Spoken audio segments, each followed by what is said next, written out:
my beautiful, handsome, sweet boys and babes. Welcome back to the Kunchy Show, the channel of your own. So guys, let me rudi on the streets tena tukitaka kujua between Baba, Ruto and Wajakoya.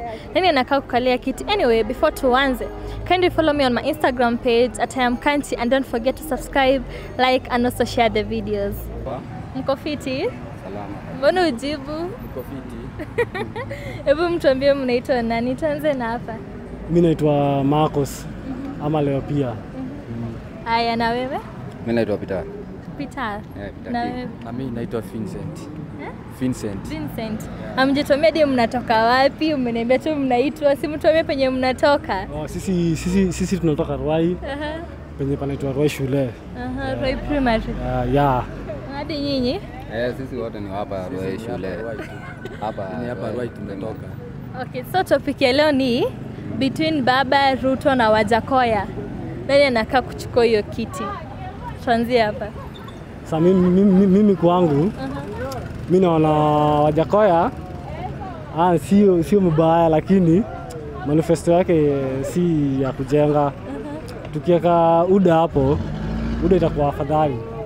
Kwa hapo tutapata vijana wengi, tutapata kazi, wazee watachakulia, unaona. Sasa hiyo itakuwa ni afadhali. Kuliko tuweke hapo tufuge nyoka kuuza makende ya fisi. Na makende ya fisi. Sasa before uende ushike fisi ukate saa ngapi? Naona. Sasa mimi naona ni heri Ruto aingie. Ruto aingie. Na wewe? Mimi ni Hustler Nation. Unajua mimi nimeona venye survival hapa life ni hard. So mimi maisha yangu mimi naona Ruto akichukua hii kiti na anaweza badilisha hii kitu juu yeye ni hustler na anajua mambo ya hustling nation. Sasa hiyo ndio maisha. Maoni yangu tu ni Ruto anaingia. Ruto anaingia. Na wewe? Na mimi ile kitu ningependa kusema, mimi naona Ruto akichukua hii kiti anaweza saidia vijana wengi hapa kama witini hapa Ruai kwanza. Chua hapa Ruai tumekuwa na shida mingi. Ruto akianza kuchukua hii kiti anaweza saidia sisi. Kwa hiyo ni manifesto yake iko sawa. Kwa hivyo Ruto akichukua hii kiti, sisi kama vijana tunaweza pata kazi. Hiyo ndio maoni yangu mimi nilikuwa nayo. Okay, na si watu wako na deputy president. Deputy president wa Baba ni Martha Karua na wa Ruto ni nani? Rigathi Gachagua. Hiyo jina. Na Wajakoya ni mama anaitwa ni Wambua. Sijamjua mzuri. So mna support, mnaona between hao deputy president nani anakaa kuleta votes nyingi? Mwenye anakaa kuleta mingi ni Martha Karua. But Gachagua si Gachagua, Rigathi Gachagua. Huyo ni mtu tutaweka at least, si mtu mwenye tutaamini sana. Lakini Martha Karua unajua huyo ni mama akisema amesema. Na wewe? Mimi naona votes ziko na Martha akona votes, atapelekea Baba votes. Lakini Rigathi Gachagua he was a civil servant, bado akona backup. So bado tunamuona. Lakini huyo ndio juu niko hiyo ndio side nayo. Unaona? So mimi naona Rigathi Gachagua he was a civil servant, ameserve kwa gava, anajua. So akona backup yake, na hiyo ndio naona hiyo team si mbaya. Na hiyo team ndio nataka na kwenda nayo. Na wewe? Hata tunamwangalia vizuri sana na yeye tuna karibu tu tutamuingisha, lakini si nani huyo? Martha Gachagua. Ati Martha Gachagua? Ama Martha Karua? Gachagua. Rigathi Gachagua. Ndio sasa tunaonelea na yeye atatusaidia kwa hii chumi venye tunaendelea. Hiyo ndio tu tunaweza muongelelea na yeye tukimfikti hapo katikati. Na yeye anaweza tusaidia kwa sisi kama vijana. Hiyo ndio maoni. Okay, so saizi venye uchumi imepanda, saizi hadi unga ni 200, hadi kuna unga ya 300. Mnaonaje kuhusu nani anakaa akiingia atapunguza hiyo uchumi? Mimi naona Ruto akiingia anaweza fanya maneno yote iko sawa.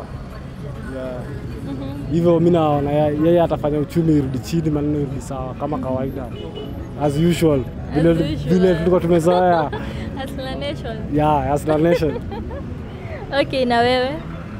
Mambo ya unga kupungua, hiyo sijakanya, maisha itaendelea kuwa hivyo. Hiyo ndio hivyo, maisha itakuwa hivyo. Lakini unga tunanunua 300.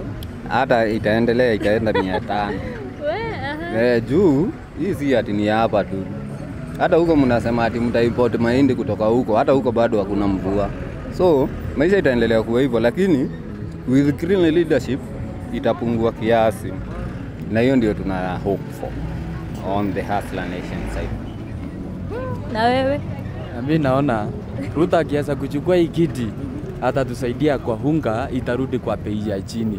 Kwa sababu hilo uchumi yenye ambayo tuko nayo, Ruto akichukua kiti anaweza tuokolea, unga ikirudi chini, hiyo ndio kazi tunaweza mpatia na tutengenezee mpaka hati mabarabara. Unaona kitu kama hiyo sasa. Kwa hivyo Ruto ndio meni wa hapa hivi. Hiyo ndio tunatambua hizi hapa Kenya. Yeah. Okay, so saizi mnaweza sema ni nini Uhuru amewafanyia yenye imetuma hadi unasema Uhuru angebaki tu kuwa tu president? Mimi chenye amefanya naona do his best kwa vile angeweza. Sasa mimi angeendelea kubaki naona angefanya mengi makubwa. Lakini for now hata tupe hata mwingine. Tuone penye vile atafanya na kama atafanya zaidi ya Uhuru. Yeah, hiyo ndio mimi naweza sema sasa. Okay, na wewe? Uhuru has done his part. Yeah. Amefanya kazi.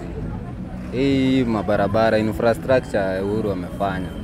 So hakuna kitu mali unaweza sema Uhuru hajawahi kufanya kazi, ati unga imepanda juu ya Uhuru. Uhuru amefanya kazi yake. Amefanya kazi, angalia roads connectivity kutoka hapa mpaka pale, roads zote ziko poa. So mwenye part yake amecheza na hata akienda, by the way, hata angekuwa anapewa another like 20 years ningempea bado. Juu Uhuru amefanya kazi. Hakuwa ati nini. Hakuna mali amebagua, interiors kote marodi ziko. Kitu inaonekana. So hiyo government ya Uhuru hatuwezi ilaumu. Na wewe? Na mimi ninaona Uhuru naye amejaribu kutufanyia kazi.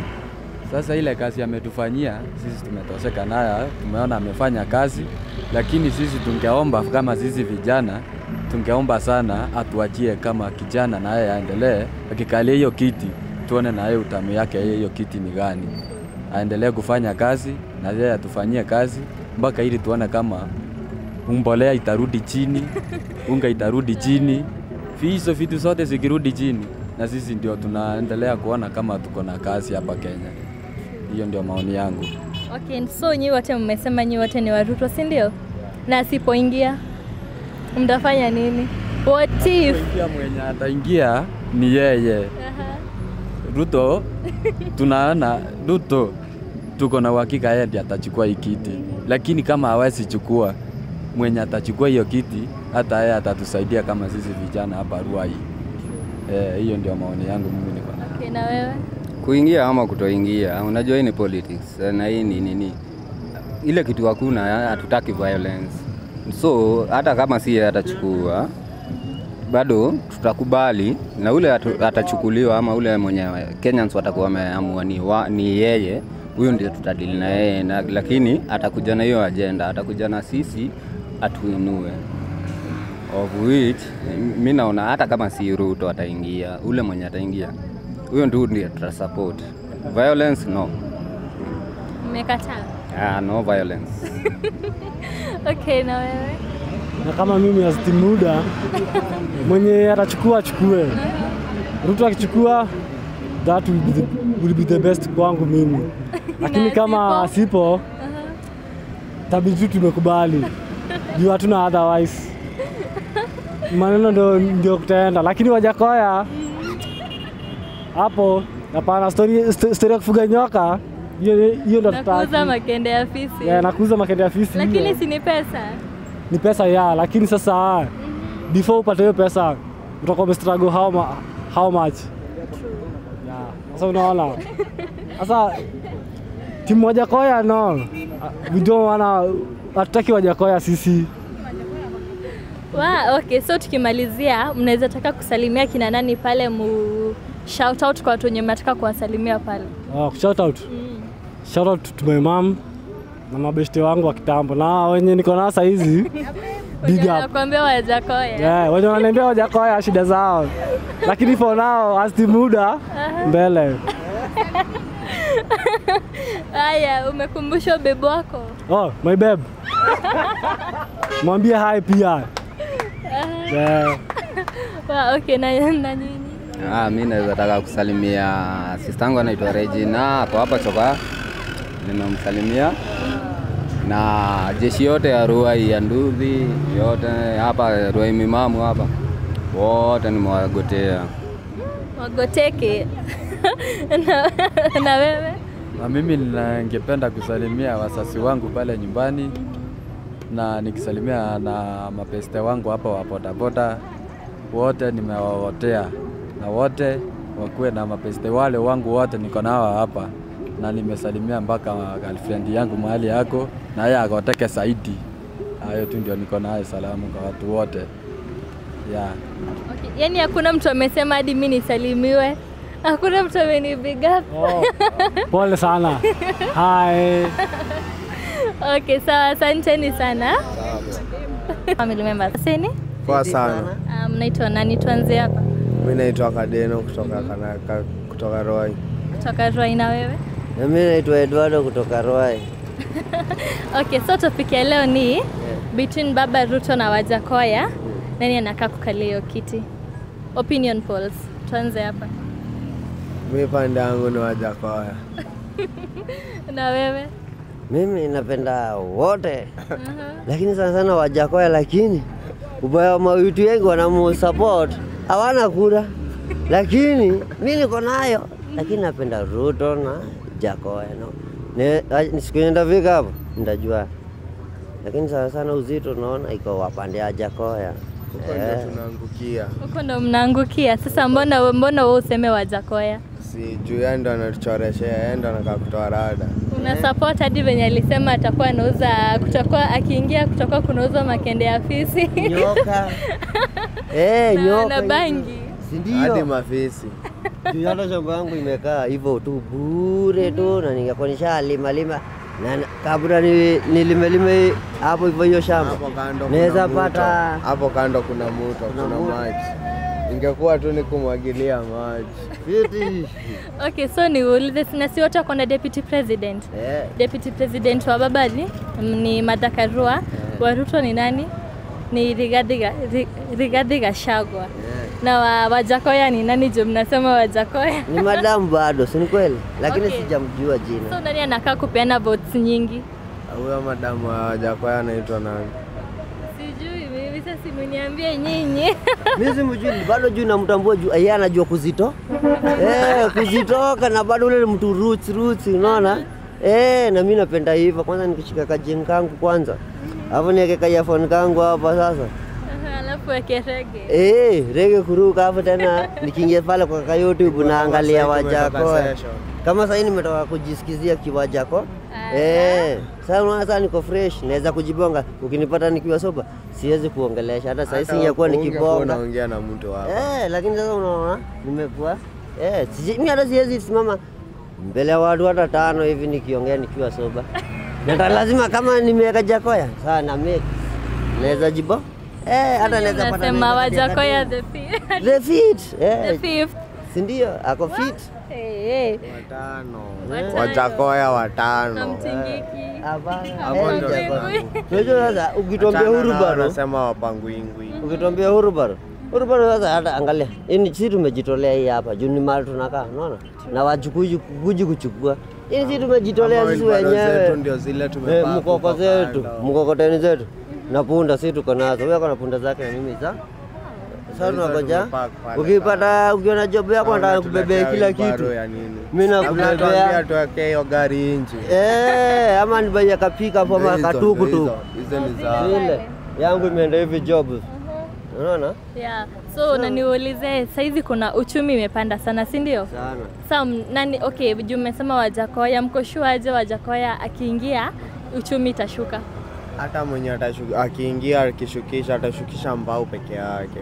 Unajua afadhali kwa mtu mwenye ujui kuliko mwenye alikuwa, kuliko mwenye mtu alikuwa. Sema mahindi naenda kuliko mwenye ujui. Mwingine anasema Mexico. Mexico, no anasema inaenda Mexico. Unaona mahindi ikuja siku mbele kutoka Mexico. Tangu leni. Unajua mtu anatupima akili. Mahindi ziko lakini wamezifungia tu. Anasema iko Mexico. Na iko hapa. Na mezi iko. Iko lakini wamezifungia. So unaweza ongeaje kuhusu uchumi ya saizi? Vinyadi unge ishafika 200. Yenyewe hata mimi nateseka juu yenyewe mimi na maboys wawili unajua kawaida maboys. Nikiroma kulo.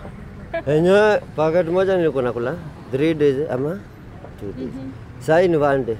Juu wale vijana na one touch. Wale vijana si tafadhali. Na kawaida vijana. Mimi wangu alitoroka na mama. Uchumi ilikupeleka vibaya. Kama mlijiona kwa TV. Sasa. Aje? Poa. Okay, topic ya leo ni between baba na Ruto. Nani anakaa na Wajakoya? Nani anakaa kukalia hiyo kiti? Si Ruto. Mbona useme Ruto? Juu Raila amekaa sana kwa serikali. Nimesoma nikimjua na sasa hii ndio naanza kuchaguana. Kwa hivyo wacha nichague kijana mwenzangu. Na Wajakoya utasemaje? Wajakoya wacha aende. Manifesto zake yani si kaza mtu amekoma. Utasemaje? Wajakoya sasa. Si alisema unasemaje juu ya story? Huyu ameanza kudiswa Wajakoya. Kama Wajakoya mwenzangu. Kama Wajakoya. Ipunguze bei. Acha. Kama. Sasa. Poa sana. Unaitwa nani? Naitwa Kevin. Naona mkoja aje umejileta nyinyi wote. Hata wewe Mavoki umejileta. Urudi wewe pale tuko kwa rekodi. Haina shida. Unajua tunaonekana kwa TV sasa hii. Bana. Tulia. Haya ongea. So between baba Ruto na Wajakoya, nani anakaa kukalia kiti? Jakoya. Aha. Niseme Ruto. Kwa hivyo Wajakoya Hajachaguliwa, Wajakoya ni mtu wetu lakini hajachaguliwa. Manifesto yake. Alisema tuza kutakuwa kunuza makende ya fisi. Kutoka makende ya fisi hapo sana tutaishika aje kama bibi hadi tunashikwa. Hata nyoka mpaka kwa Biblia. Hata nyoka mpaka kwa Biblia iuziwi. Si ndio?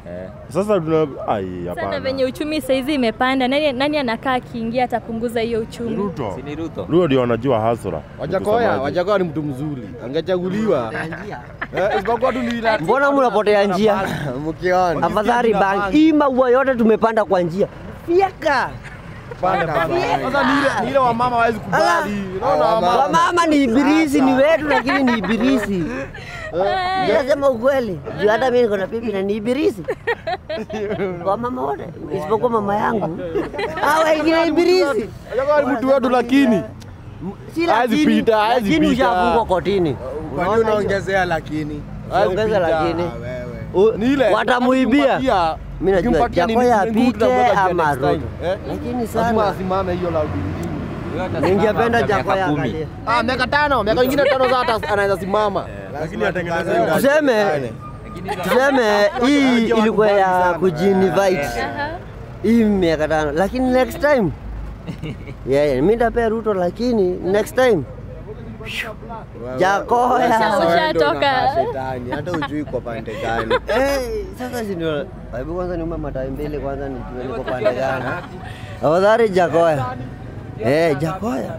Afadhali sasa singekuwa hapa ningekuwa kwa bush. Unaona vile kwa gambut kangu na kamushare na kapanga kwa bush. Mimi najua visi. Na hapa chini visi ni mingi aje cheki. Na hapa chini nyoka niyo ni nyama, niyo ni pesa. Sana visi ndio nilisikia iko na do. Hapa chini mukuru. Hivi. Hadi unajua penye ziko. Baya sana. Unaona ukanipe kazi nikulete. Hiyo mkokoteni mzima kai imejaa. Na mimi nikikuja niweke Filda yangu imejaa Maweng. Maweng. Nikuweke na hizo ofisi zako. Pangwengwe. Pangwengwe. Mimi najua kutega kamutego. Tetere. Bora tu Maweng ikue. Mimi watoto wangu siwezi kubali wakule shida. Venye nimeleo nimeenda bila mkiatu. Watoto wangu hawezi kuenda hivyo. Nataka ngawa kae. Aire watu wa Jakoya watoto wangu. Isipokuwa ni mama yao hawezi kubali kukaa kiwa Jakoya. Lakini mimi nataka wakae kiwa Jakoya.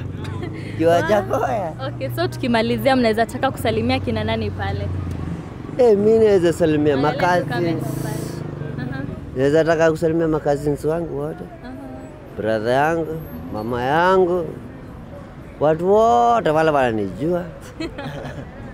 Wajakoya nimsalimie Ruto. Unaona baba? Hapana baba. Sasa nikuulize sasa venye umesema hivyo vyote na wasipoingia baba ingie. Ndio huzunika sana.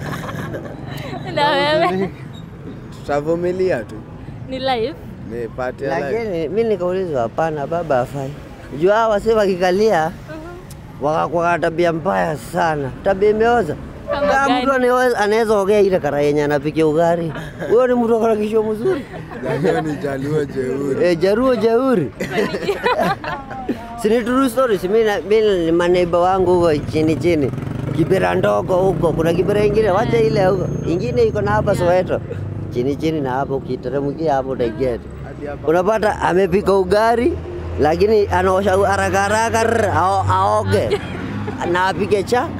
Hiyo zitabia fiti. Sasa na waheti juu hiyo tu. Na kurusha mawe ufala. Na wajui kubonga pole. Wanatumia kifua unaona?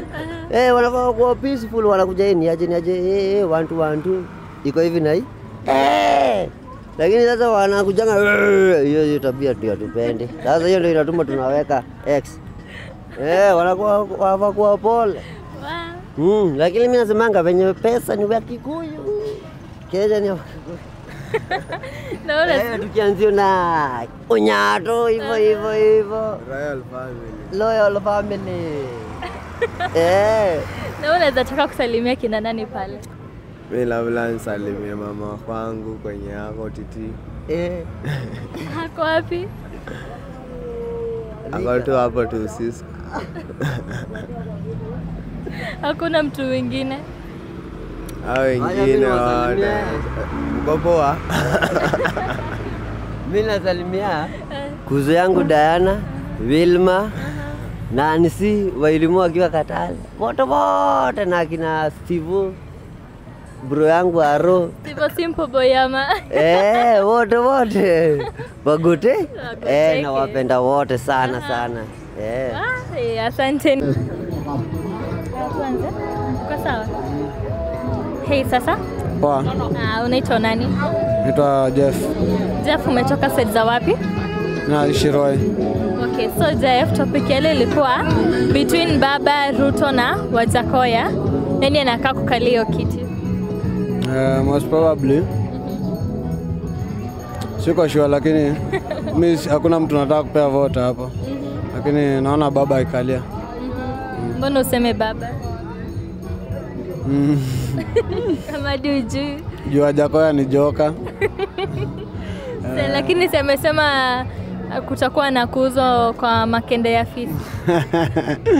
Hakuna market kaa hiyo. Tungekuwa tumeisikia kitambo. Na Wajakoya angebaki na story ya weed, story ya weed na nyingine ya kuuza sijui Venom na nini. Hiyo ilikuwa enough lakini amekuja na vitu too much. Imekuwa too much. Ndio mkashtuka. Hayuko serious. Okay, na saizi uchumi imepanda sana, si ndio? Of course. Wewe kwako unaona nani akiingia hiyo uchumi itashuka? Ndio nimesema juu as in mtu anaingianga anaendelesha to the same regime. Hakuna kitu ana change. Hakuna mtu saizi so far sioni mtu anaweza change anything. Na what if Baba akikataa kuingia, akikosa kuingia? Bado ni hivyo tu. Uchumi itaendelea tu kuzoroteka tu vile inaendelea. Inflation inaendelea tu kuongezeka. Sioni kirudi down anytime. So na si watu wako na deputy president. Deputy president wa Baba ni nani? Ni Martha Karua. na wa Ruto ni Rigathi Gachagua na wa Jakoya ni Wambua. Ni Justin Wambua. So kati ya watatu nani wanakaa kuleta votes nyingi? Mwenye anakaa kuleta less votes. Zile less najua ni Gachagua.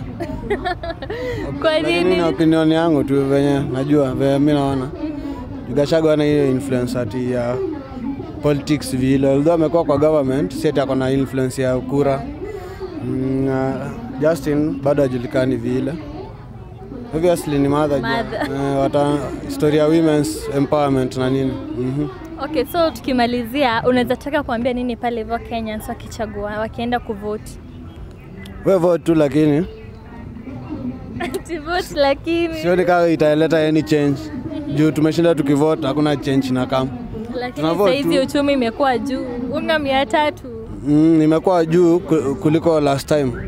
Lakini hata regime iliingia before ya Uhuru bado seti ilikuwa imefanya unga ikuwe chini, ilienda kuongezeka. As in sasa sioni Kenya sioni difference yote ukivotea anyone. Let it difference. Okay, so tukimalizia unaweza taka kusalimia kina nani pale, ku shout out kwa kina nani? Shout out watu wa Nduthi.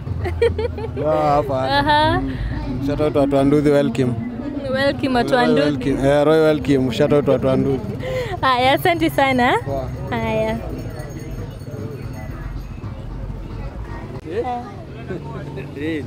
Tuanze. Hey, sasa? Poa sana. Unaitwa nani? Mimi naitwa Peter Kimani. Okay, Peter, umetoka side za wapi? Mimi nimetoka Murang'a. Okay, so Peter, topic ya leo ni between Baba Ruto na Wajakoya. Nani anakaa kuchukua hiyo kiti?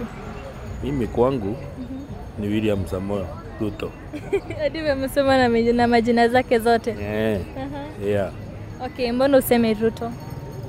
Mbona useme nini Ruto? Simesema William Samoei Ruto. Mbona useme huyo? Ni nini amefanya hadi ikatume ikafika place unasema huyu ndiye? Mimi kwangu kulingana na vile mimi namjua, naona kama anaweza kuinua hii nchi kwa karakta zake. Hata wakati alipewa hii kiti ya Ministry of Agriculture, wakati ya Giradi Coalition, mimi niliona anaweza fanyia watu kazi, sababu hiyo ministry iliamuka. Hata wakati fertilizer ilipanda, alienda akaambia the former president Mwai Kibaki na fertilizer ikaanguka. Sasa kwa hivyo ndio sababu mimi namsupport. Hata na kulingana hata vile anaongea hata siku wakati huu mimi naona anaweza inua. Ni yeye tu. Okay, so na si watu wako na deputy president. Deputy president wa baba ni Martha Karua, wa Ruto ni Rigathi Gachagua, na wa Jakoya ni Justin Wambui. So kati yao watatu nani wanakaa kuleta votes nyingi? Hapo ni Martha Karua ama Gachagua? Kwa ni Rigathi Gachagua. Kwa nini? Mimi naona hata vile anaweza leta votes kubwa mingi. Hata mimi naona anaweza fanyia watu kazi.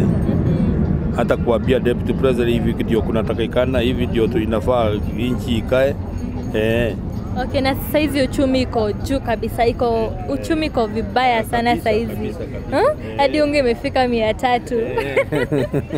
So umesema Ruto, wewe unaona Ruto akiingia anakaa kubadilisha hiyo uchumi ama itabaki tu hivyo?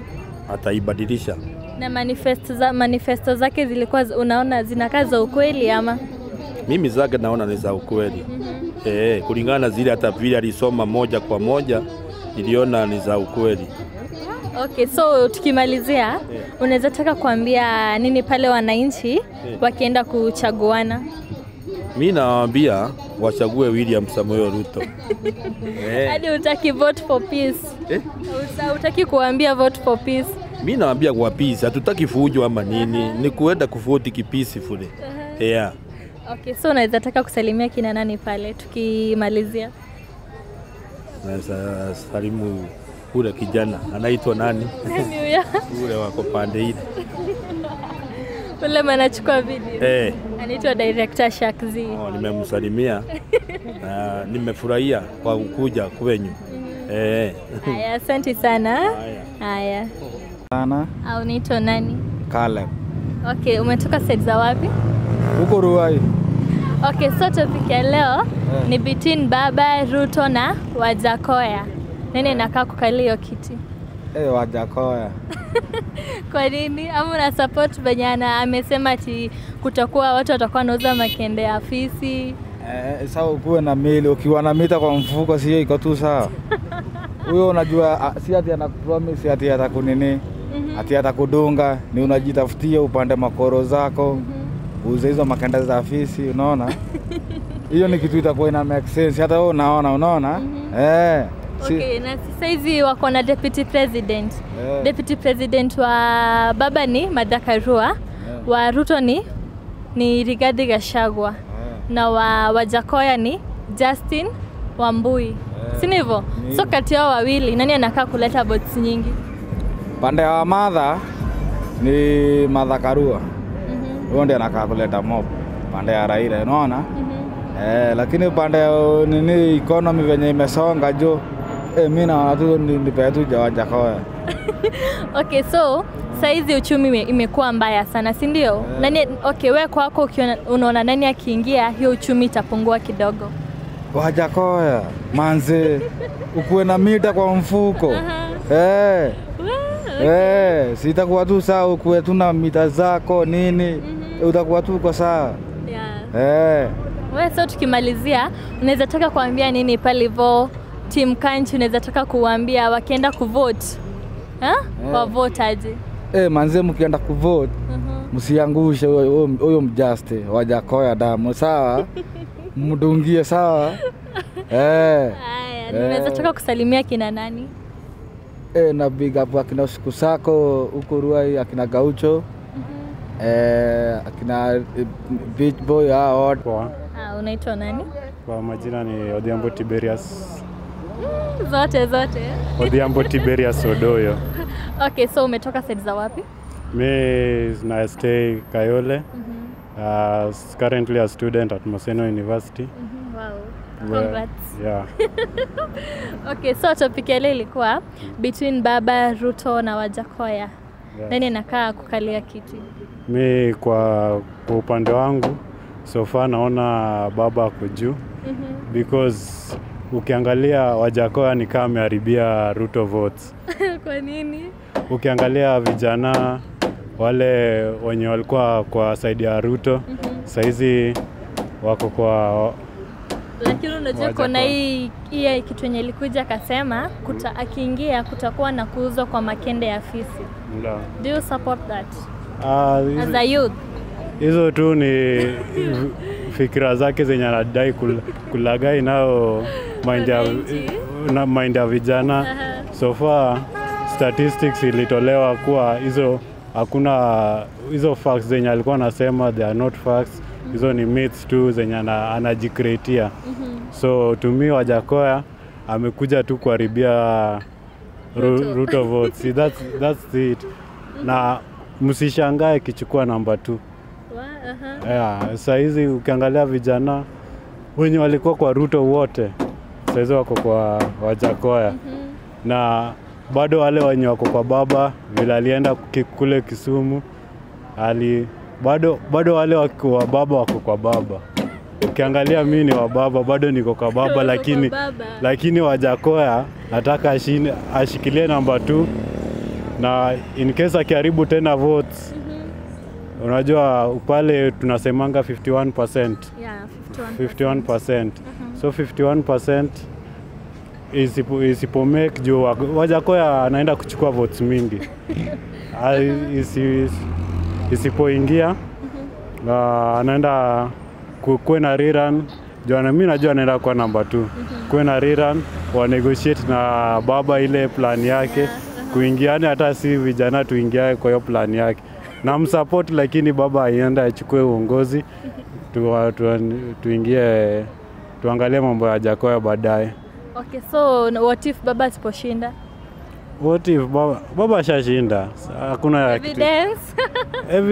Evidence saizi ashashinda, hakuna cha kutafuta evidence.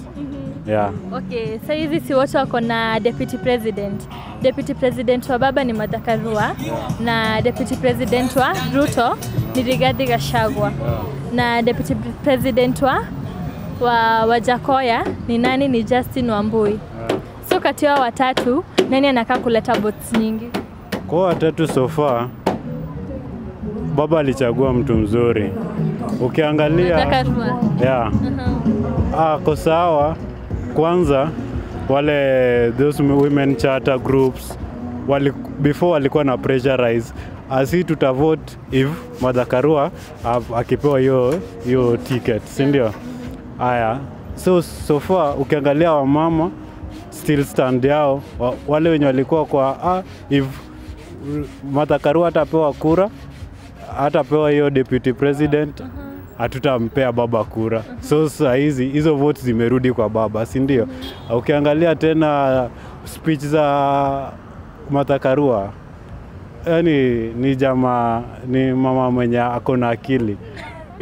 Kuna vitu za anaongea unaona zinakuja. Ukiangalia interview yao na ile na Raila huko Karen, walikuwa naongea facts. Vitu zingine zinawezekana.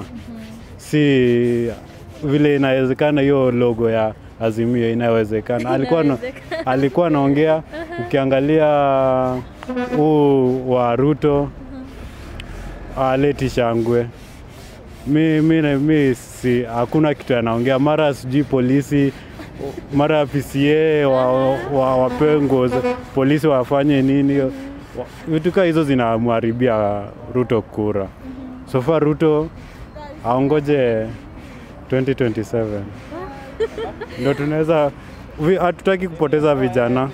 And kuna kitu moja pia si wa Kenya tunafai kuangalia, ile dynasty. Tujaribu pia tuirudishe kwa wananchi.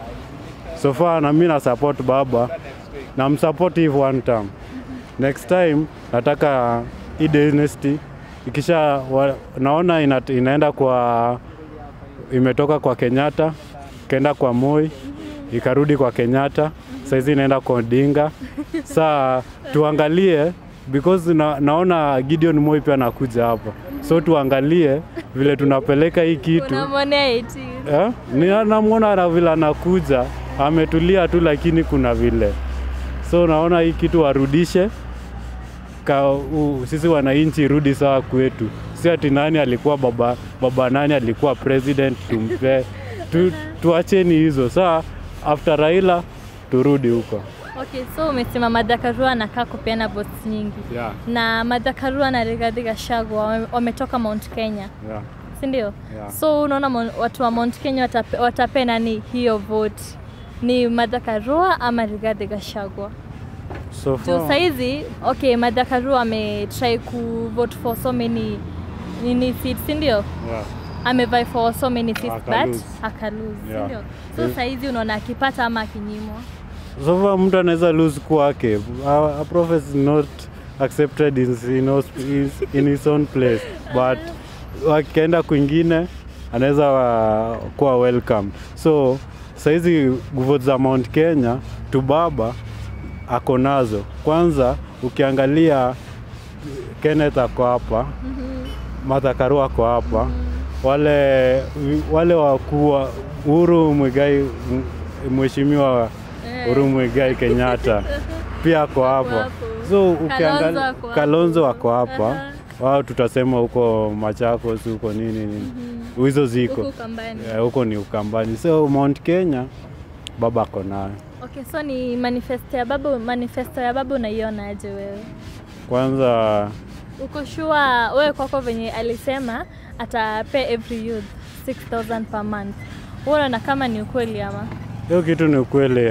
Personally I'm doing economics and finance, and from little experience governing hiyo mambo na uchumi inaweza toka.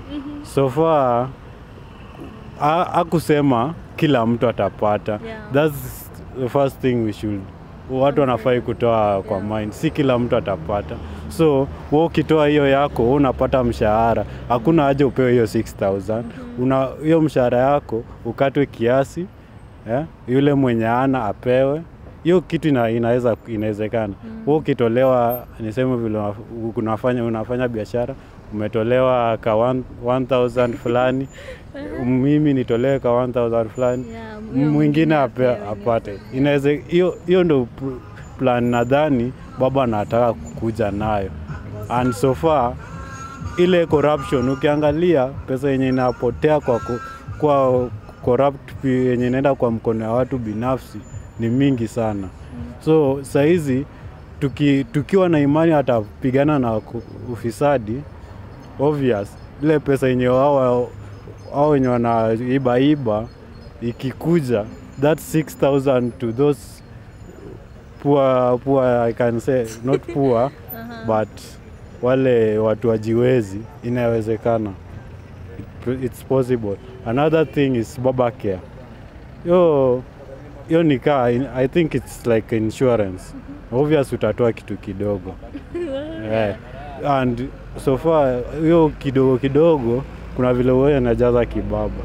And I think itakuwa heavy ka NHIF hizo vile unalipa 5 so na bado utapata matibabu kwa kila mtu. Another thing is free primary to university education. Hiyo inawezekana. First of all, ukiona pesa yenye tunalipa kwa hizi institution, government institution, they are too small. So if the government can adjust some, I think it can be literally free. Because if you see primary, somehow it's free. Only 1-2 things that you need, you should not even depend to government. Yeah. Okay, so saizi uchumi imekuwa juu sana. In a way that hadi unga imefika 300. Unga tulikuwa tunanunua 90 bob, saizi kwa 300. So imejiongezea na 210. So kwa hiyo uchumi venye imeongezeka hivyo, wewe unaona nani akiingia, at least uchumi itapungua kidogo? Kwanza uchumi, we should not say ati nani akiingia itarudi chini. Uchumi imepanda because of election, ile fear. Most of investors saizi are hoarding their products. Ukiangalia saizi, even to me personally, I have that if this election goes wrong, how will I manage for myself for that duration when election goes wrong? So issue of unga kupanda, ya kwanza ni watu wameficha. Watu wameogopa kuzitoa juu ya hii election. Yeah, watu wamejipanga juu ya election. So hiyo ndio kitu ya kwanza, unga imepanda. Hadi saizi siku imagine ati unga ya ngano, unga ya mahindi imeshinda unga ya ngano. Why? Chapati ni 30 bob. Si saizi ukiangalia, ukienda kwa supermarket, unga ya ugali is 210. And ya ngano 300. Yeah, hizo ni those other classes, middle class. So ukienda kwa ya ngano, it is 203, 190. Ndio ilikuwa ya kwanza. Hiyo ndio ilikuwa ya juu. So why? People watu wameficha hizo. Okay, so tukimalizia pale, unaweza taka kuambia nini wananchi wanapoenda kuvote? So to Kenyans, it's just peace. Whoever wins, let us maintain peace. Kwanza tutoke nje, kila mtu avote. Si ati unaongoja unakaa nje ati nani ameshashinda, hakuna haja kumvotia. Hiyo kura yako moja na ya yule mwingine mwenye amebaki moja, ikimjazia atashinda. Si ati akisha lose tunapigana nini. Kwanza mawe siku hizi Wajaluo waliacha. Siku hizi naona wanataka tear gas pekee. So siku hizi naona waliacha mawe. So hiyo mambo na election, let us try to be peaceful. Hiyo pekee. Kila mtu mwenye atashinda, let's agree. Pia kila mtu ako na manifesto nzuri. Yeah. So we don't know whose manifesto.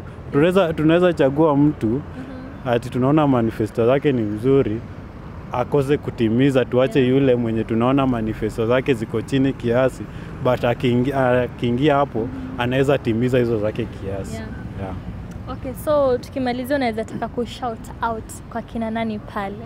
Shout out to all Maseno University students. Yeah, to all those who are breaking. Second, to all my fellow fans, Tiberias West, pale IG, Facebook, Tiberias West, and also my mom. That's my best person in the world. Yeah. And to my dad, my supporter and my role model. And to all youths, salama. And to me. Jina ndo janiambia. Kunchy. To all Kunchy fans. Pale mfollow, tutawasupport hivyo. Wana wasubscribe. Wasubscribe, hata mimi saizi nimesha subscribe. Acha na subscribe sahi tu. Sahi Kunchy, msisahau. Hey, sasa? Hapo. Unaitwa nani? Mimi naitwa Silas. Silas, umetoka side za wapi? Mimi nimetoka Tharaka. Okay, so topic ya leo ilikuwa between Ruto na Wajakoya. Nani anakaa kuleta votes nyingi? Okay, like nani anakaa kukalia kiti? Hii kiti saizi naona baba atakalia. Hiyo ni wazi atachukua tu. Mbona useme baba? Baba na yeye wakati alichukua Madhakarua. Madhakarua najua hana maskado mingi. Saizi tunaona hiyo baba atakalia. Hiyo ni kawaida. Mount Kenya wataangalia kaleo wampe hiyo kula. Alafu sasa baba atapita kawaida. Unajua wakati wa kwanza Mount Kenya wako wanampea kula wote. Lakini saa hizi bila Mount Kenya wako na baba lazima atapita. Okay, so na nikuulize, what if baba akikosa kupita? Hiyo ni swambent. Hiyo naona atapita tu. Okay, so na si wote kuna deputy president. Deputy president wa baba ni Madhakarua, na wa Ruto ni nani? Rigathi Gachagua, na wa Wajakoya ni nani? Justin Wambui, sawa?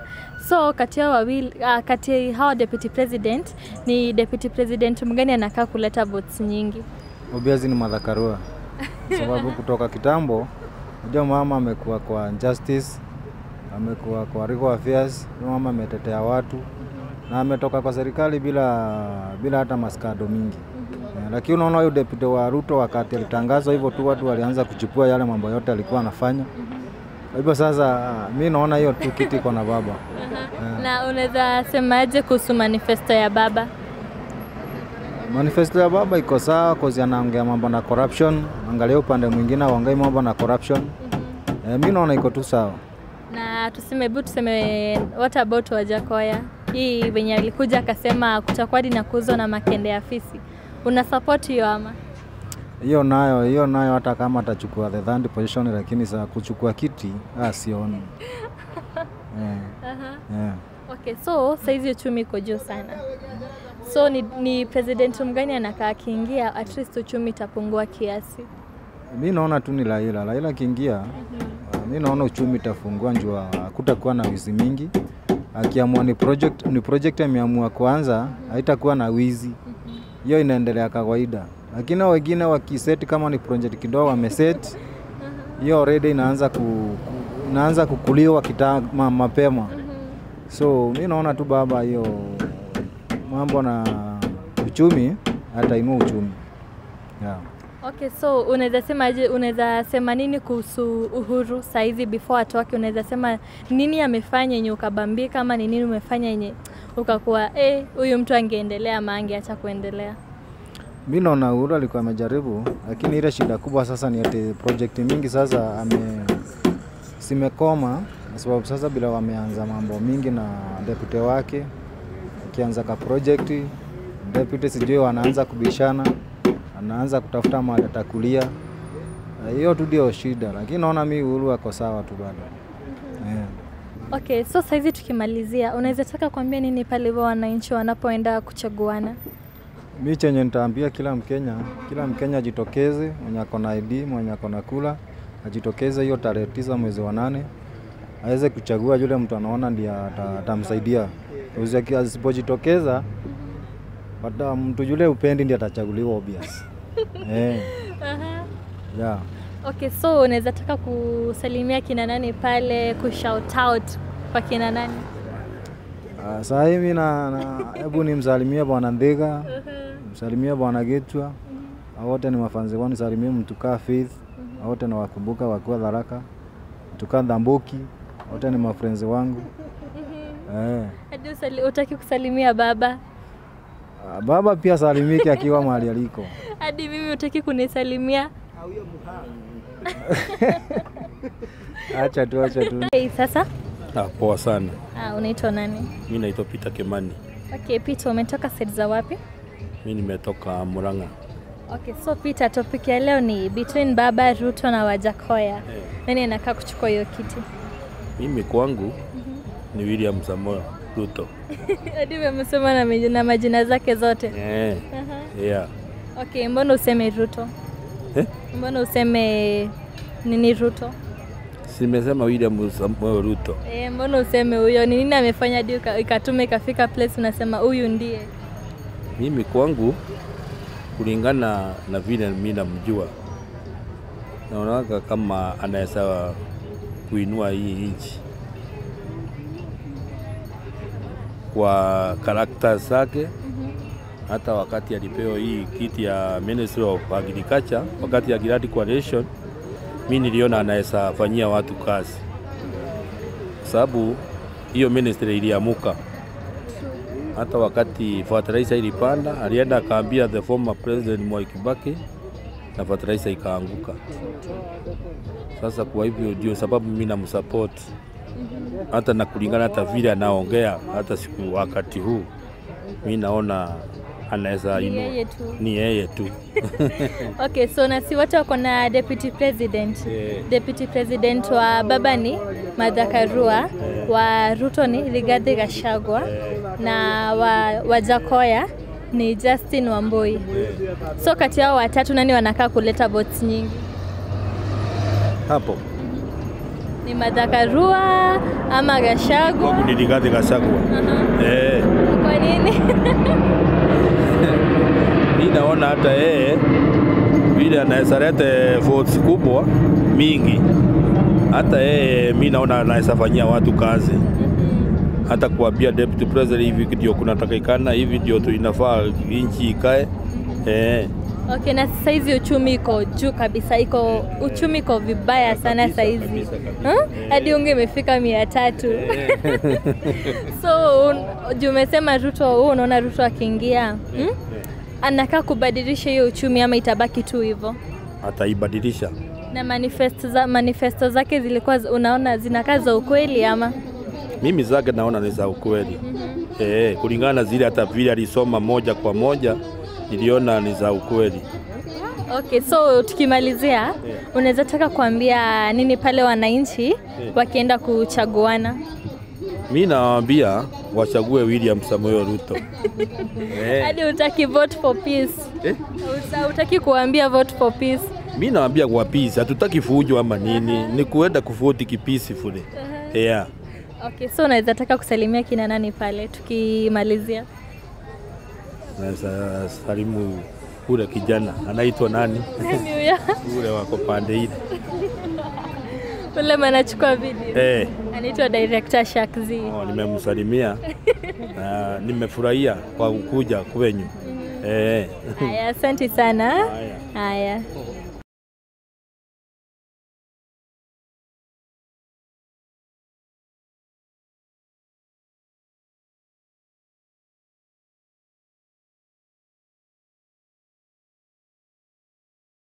Do you think that Uhuru will add AZIMIO weight, as in weight ya nini kura mob? I think so, because for you to win presidency in Kenya, you require 50% plus one vote. One vote is very essential. Thank you. And you? Ati Uhuru will add weight. Which weight? Of feathers? Ama nini? Ama gani hiyo? Because I fail to understand, like of votes. Votes. Yeah. Uhuru is one vote, not votes. Votes. And for Raila to win, of which it's something that is almost imaginable. It cannot happen. We are just imagining. You see, people are just living in an imaginary world. Like, okay, Raila will one day, but not this time. See, one day, maybe the 6th time, but see. So we believe that no, it can't. It can't. Okay, and what about you? Uhuru adding weight to the AZIMIO team. Yeah. I don't want to talk about that because I know we are winning these elections. So we don't want to be concerned with what is happening in other camps. Here we value the people of Kenya and we want to give them the very best. Yeah. Okay, and William Ruto has this bottom-up approach to help the citizens. What's your view on that? First of all of these people have attended economic classes. Bottom-up is not economic model. Those are things that those are imaginary issues in the field of economics that people are trying to talk about. Towards the beginning of his campaign, William Ruto used to tell us that he's supporting the bottom-up economy basically because Joe Biden is equally using it in USA. If you look at the latest report being given by the 78th Treasury Minister in the United States of America, Janet Yellen rebranded that economic model. I think something modern economics, I'm not sure of the last term, is something modern economics. Because they came to notice that those issues are not practical. Are you seeing? For example, for me today to talk about bottom-up, I must talk about on how to fund those people, which they're not addressing. You know, I cannot just wake up one day and say, we are talking about bottom-up. There are very fundamental issues to any. If you look at the cardinal theories, you look at the Keynesian theories, Max Weber about the capitalism and what, those things, they don't conform to any. We are talking about Kibaki was doing well during his government. But Kibaki was doing well while using trickle-down effect with Raila Amolo Odinga as the PM. Kenya was doing better. And the guy is talking, the deputy president is coming public and telling us that the bottom-up model is the only way that Kenyans can go, that other economic models have not been successful, which is a lie. We had the trickle-down effect has been working. Like, for example, we are a capitalist state. So you must tell me that if a capitalist state, where everyone creates its own wealth, you know, they talk about people becoming wealthy. If today, for example, I leave school and go and start my businesses, and those businesses, the person that they're talking about, the deputy president, I've never been an employee in all his life, but he purports to be a billionaire. But I've never been an employee in all his life, but he purports to be a billionaire. So all those issues that we are talking about, the bottom-up, is not even a model. What I talked about, the old axiom in politics, people will elect you courtesy of what you say. Ruto is just out and is the best student of the old axiom of politics.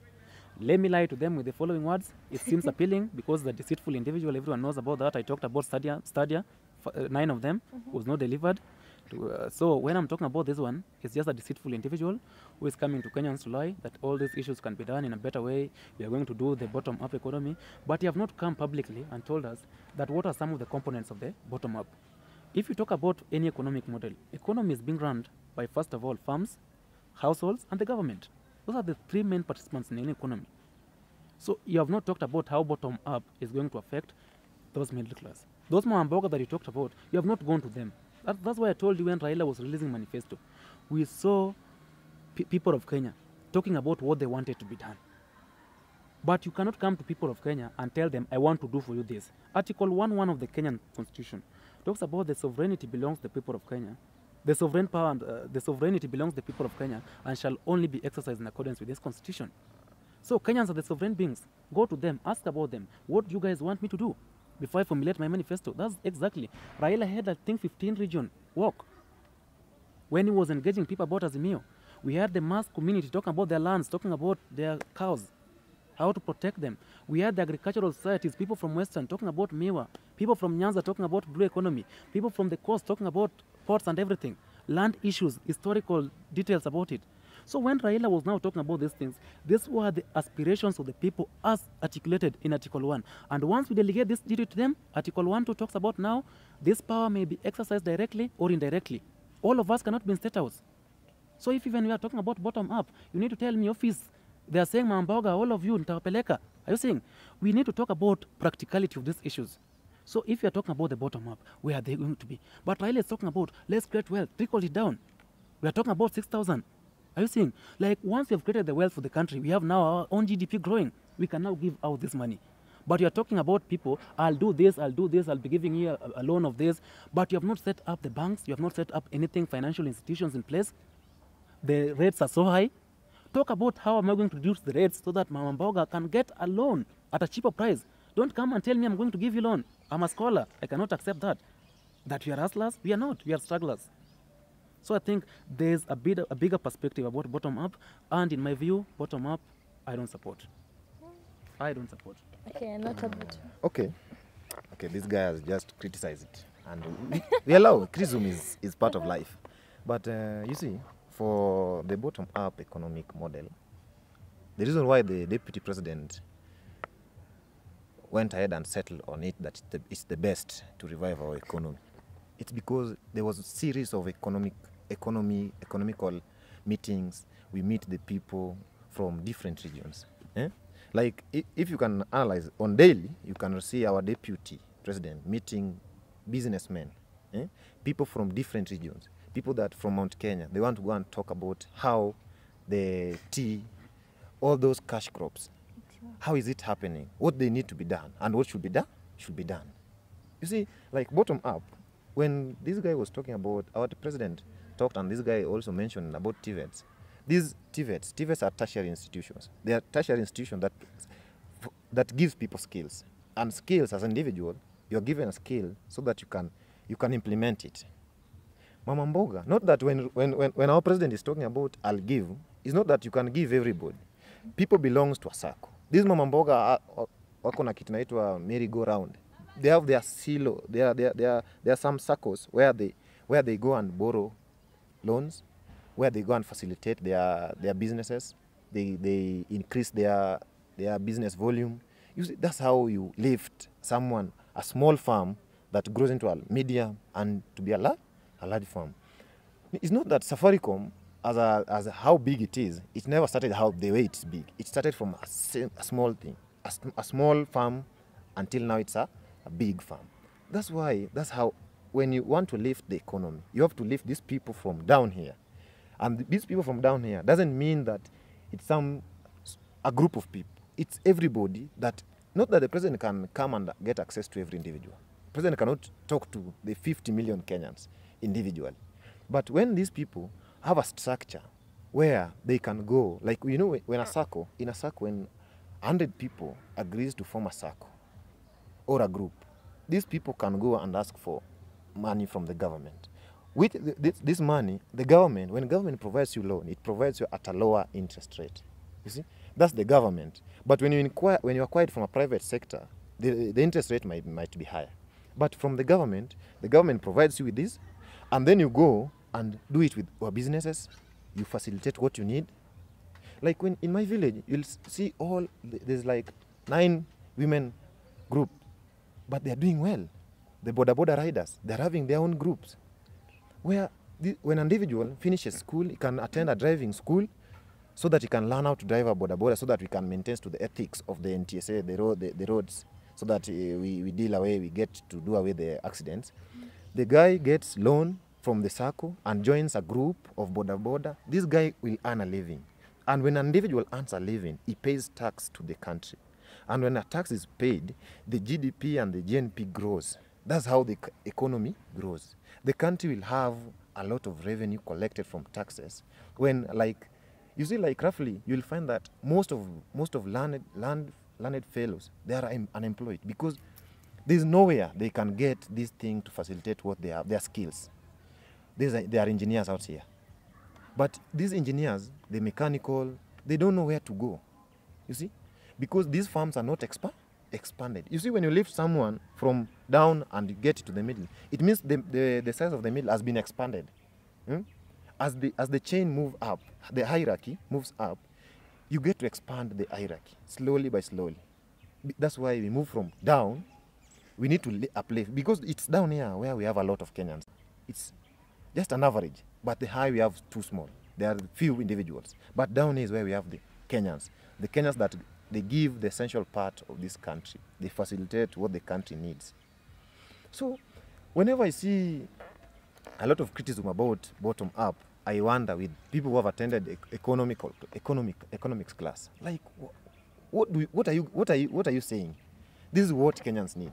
You see, you cannot tell me that a government, if you don't empower an individual who grows vegetables at small scale, there's no single day this guy or this mama will find it to grow like, okay, move from like 0.5 acres to 1 acre. Because the only thing he knows, he grows this thing for commercial purposes. Niuze ile kidogo, nipate pesa yale. But when you empower him, that he produces him and gives it to a company, that this company export it, and the money is a chain. You see? Like, you see, there's economical value of money. Eh? The money that when you produce something, you should have the value. Eh? As you increase your production, you should also increase your income. Not that every day, we Kenyans, we believe that what you have, we live that from mouth to mouth. Eh? That, okay, you get your today, you live, and that's what you have for the day. You should think that you should be growing. Your business should be grow, and your business will expand daily. According to the customer expectation.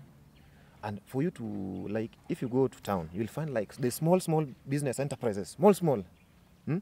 But you can find like 10 are offering the same thing. But when you see these people can form a group and they form like a company, that these people, they enter in a partnership or they become a franchise, these people will have high or huge economical value. That's where we know that this thing, that it will empower the people down here.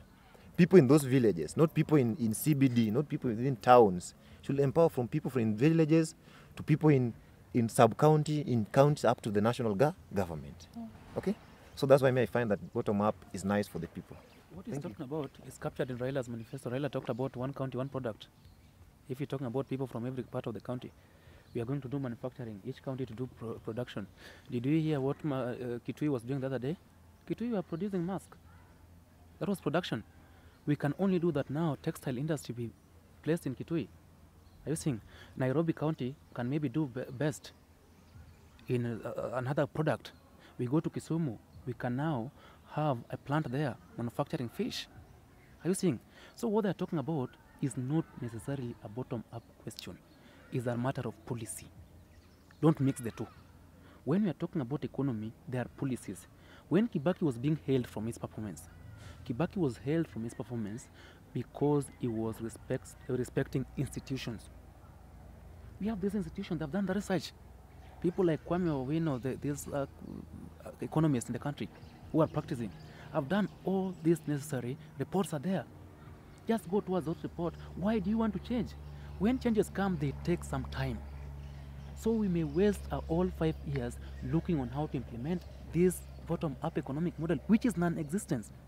You have talked so well about them, but now which country practices it? In Africa, talk about in the world. And those countries that practice it, are they developing country?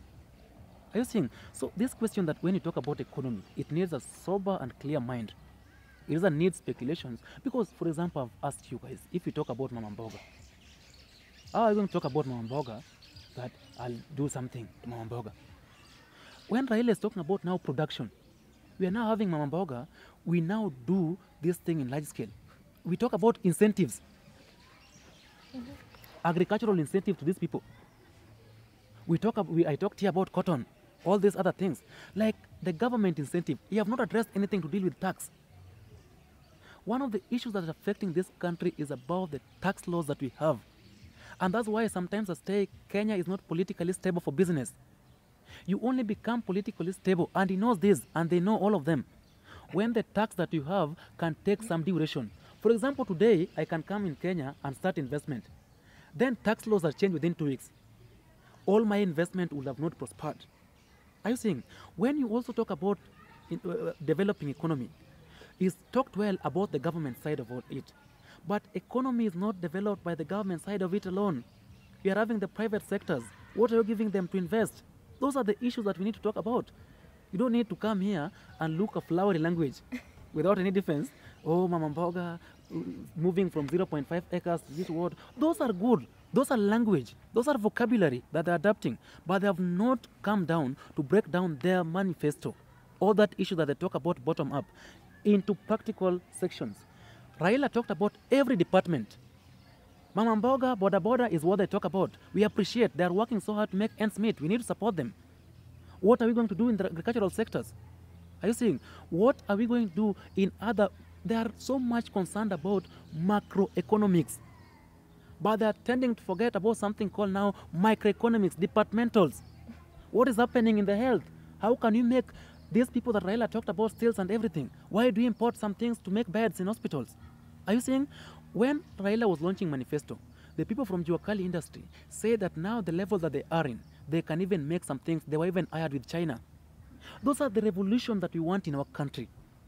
We don't want people talking about things that are not researched about. People talking about things in rallies. For heaven's sake, Kenya is past that. These guys need to go to the drawing board and tell Kenyans fundamental things, practical things that are attainable. But don't come here and tell us, use flowery language, oh, manifesto, oh, this and this and this. Those one Alwale will say that are used when you are lying to a lady. We give them those credits. Alwale will say that. That's James Chano ukitaka kumwoa mdanganye hivi. So those are their people saying those things in public. So they are also lying. You're telling us. Kenyans the truth. I think Kenyans have a clear mind, and Kenya is a visionary state. That once we give Kenyans very good governance, I said here and I'm still repeating, Kenya can come to second world country, Kenya can go to first world country. It's possible. But it's possible with empowering this institution. I've talked about different departments. People from ICT the other day talked about how they want ICT to be in the next 2 years. We are moving about digital economy. People are doing digital marketing. You are only talking about Mama Mboga every day because you know Mama Mbogas are many. Talk about how you are going to create employment opportunity. These people are not born to be Mama Mboga. These are graduates. The Boda are graduates. Talk about manufacturing. An engineer should go to a company where production is taking place. So what's your solution? Let me finish. Okay, I want to ask let me you. finish. No. I'm also part of this debate. No, you are giving these people too much time, and I'm also part of this debate. You are giving these people too much time. Let me just finish. Okay, Let me just finish. Please, as you will be answering, please suggest. What I was saying, that even these Mambogas, this Boda, these people are graduates, is pursuing actuarial. The other day we saw in our streets, someone with first class honors washing a car in the streets. Those are people that they call hustlers. No, Instead of talking about policies that can ensure that we have employment in our country. But the guy is my friend. Did he stand himself from doing such things? The guy told me that, JMO, I was not doing that thing. And I was like, my friend. Are you seeing the rate of lie? No. The guy Are you seeing the rate of lie? And this thing is going to after the show, I'll call him in your presence and you'll talk to him. No problem. Yeah. These are the deceitful that we talk about. These things are going to be in record, and your son one day will see the way you are lying to Kenyans. So be keen when you are talking about these things. Internet never lie. One day it will be downloaded and it will be circulated that this is how your dad was lying. Okay. At some times back. So be keen when you are talking about these issues. Let me also say something. You cannot be lying to Kenyans and we are here. You cannot be lying to Kenyans and we are here. In this country, we have social classes. We cannot dispute that. And we have those who are living better life. We have the middle class and we have the low class. And they form the majority of people in this country. They live below the poverty line. $2.9. And they're the most people that the leaders should consider in this country. But in order to do that, we must increase their productivity. We must provide opportunities for them. I think we should come out from this retrogressive kind of thinking whereby we want to wait for the big boys to make money so that they can trickle it down to the Mama Mbogas and other people down here. We can't be thinking in that line. We have to provide opportunities and we have to give favorable conditions for the SMEs and the people with these small businesses to thrive in this economy. The people that are telling us that we need good governance in this country, they have been in government ever since. What have they done? What have they done? Boycotting, saying no. They are saying this country needs good governance. What have they done? Can I respond? We can't allow us to think in a way that we really need the other people to come and liberate us from, the situation that we are enmeshed in. We need to stop thinking that somebody somewhere will come and save us. These people, we are tired of them. We need fresh blood in this country. We need fresh blood in this country. Let me ask you, let me say something. Raila is contesting for presidency. And Raila has never been a president. He has talked about, those are now bitter lines talking. I'm not going to respond to lieutenants. I'm going to talk about issues now. So, number one, Raila is running for presidency. And if you're running for presidency, he has not been in presidency before. So what we need to say, even if he's talking about new blood, Raila is a new blood in presidency. Raila have never been a president. Raila was a prime minister for the last 5 years when they were with Kibaki. During that government, was the performance okay?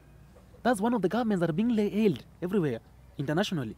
Those were the days that Kenyans were doing well. Why are you taking credit for it if he was not? That's what I was saying. I'm saying he was the deputy. That was Kibaki's tenure. Why are you taking credit I'm taking for credit if he was not the because president?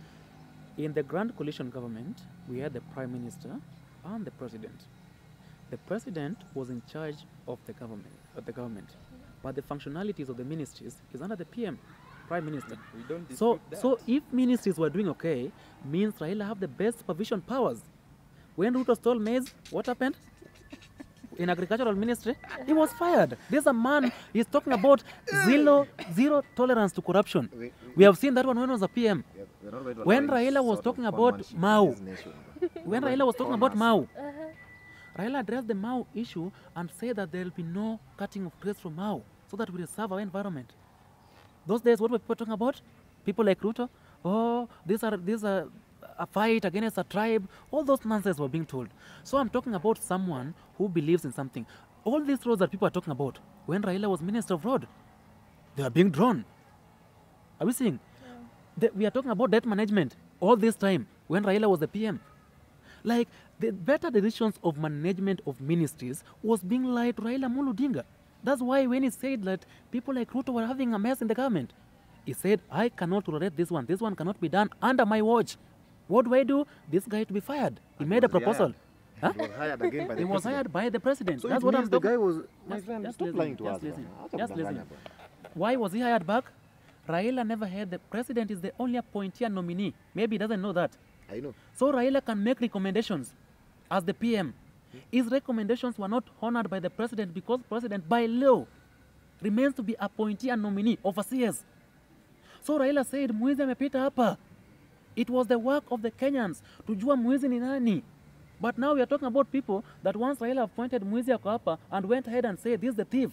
They are bringing the thief after 10 years and now telling us the thief is the best man. The thief is the pope of sanity. The thief can do better. The thief can revive economy. Yet even stole a ministry. So sad of our story.